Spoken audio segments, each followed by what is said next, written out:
అసౌకర్యాలు కలగకుండా గొప్పగా చేయడం జరిగింది. ఇప్పుడు ఏదైనా రాష్ట్రంలో పడి చిన్న జాతర జరుగుతూనే 2 లక్షల మంది 3 లక్షల మంది 4 లక్షల మంది వస్తే అక్కడ ఏం జరుగుతుందా అంటే తొక్కిసలాటనో లేకపోతే కొట్టడమో ఏదో లాఠీ చార్జో ఇంకోటి వాటర్ ఇబ్బందులు నీళ్ళు ఇబ్బందులు ఇక రకరకాల ఉంటాయి. కానీ అది గొప్పనైన కార్యం దేవుని కృప అంటాం. దాన్ని ఏమంటాం?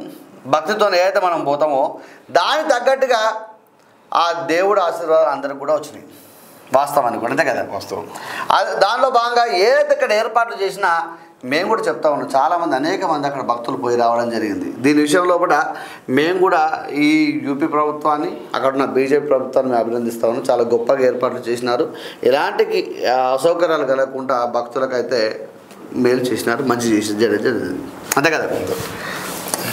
కానీ మళ్ళా ఎప్పుడు 140 సంవత్సరాలు అంటే మళ్ళీ మీరు అన్నారు కదా స్వతంత్రం ముందు జరిగిందని, అసలు వాస్తవానికి అప్పుడు జరిగిందా? అప్పుడు పాత ఫోటోలు